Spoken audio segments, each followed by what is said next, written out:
या देवी सर्वभूतेषु शक्तिरूपेण संस्थिता नमस्तस्यै नमस्तस्यै नमस्तस्यै नमो नमः। नमस्कार, मैं नीतिशा झा आज बात कर रही हूँ श्री दुर्गा सप्तशती की, जिसके हर अध्याय में माँ भगवती की महिमा और उनके रूपों के बारे में वर्णन किया गया है।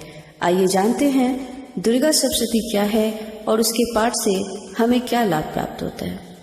माँ दुर्गा की आराधना और उनकी कृपा प्राप्त करने के लिए दुर्गा सप्तशती का पाठ सर्वोत्तम है। व्यास जी के द्वारा रचित महापुराणों में से एक मार्कंडेय पुराण में दुर्गा सप्तशती की रचना की गई है। भुवनेश्वरी संहिता में कहा गया है कि जिस प्रकार से वेद अनादि है उसी प्रकार से सप्तशती भी अनादि है। दुर्गा सप्तशती को शक्ति उपासना का श्रेष्ठ ग्रंथ माना गया है। इसमें 700 श्लोक और 13 अध्याय हैं। इसे 3 भागों में विभाजित किया गया है। प्रथम चरित्र की देवी महाकाली, मध्यम चरित्र की देवी महालक्ष्मी और तीसरे उत्तम चरित्र की देवी महासरस्वती मानी गई हैं। दुर्गा सप्तशती में माँ महाकाली की स्तुति 1 अध्याय में, माँ महालक्ष्मी की स्तुति 3 अध्यायों में और माँ महासरस्वती की स्तुति 9 अध्यायों में वर्णित की गई है। इस दुर्गा सप्तशती में मारन के 90, मोहन के 90, उच्चाटन के 200, स्तंभन के 200, वशीकरण के 60, विद्वेषण के भी 60 प्रयोग दिए गए हैं। इस प्रकार यह कुल 700 श्लोक 700 प्रयोगों के समान माने गए हैं।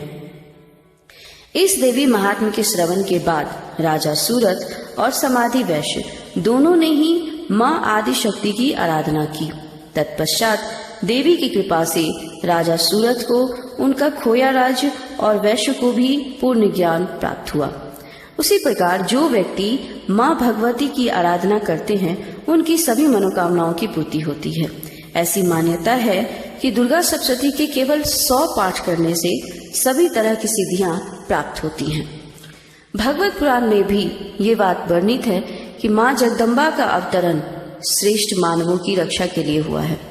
इसी तरह ऋग्वेद के अनुसार माँ दुर्गा ही आदि शक्ति हैं और उन्हीं के द्वारा पूरे संसार का संचालन होता है।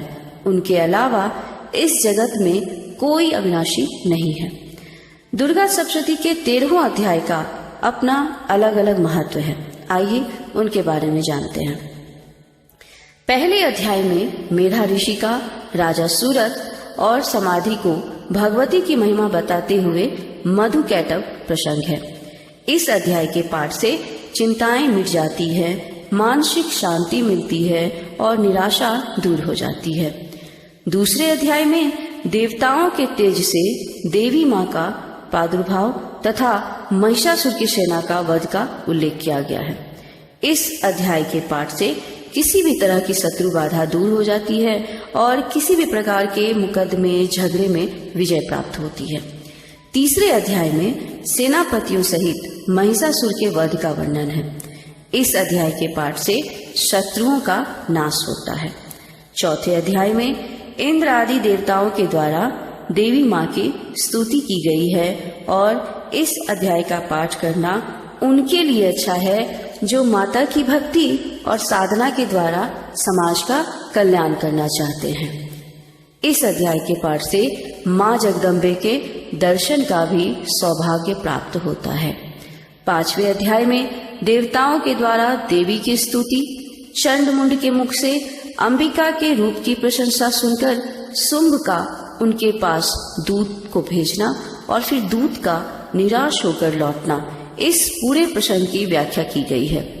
इस अध्याय के पाठ से उन लोगों के मनोरथ भी पूर्ण हो जाते हैं जिनकी मनोकामनाएं कभी पूरी नहीं हुई हो।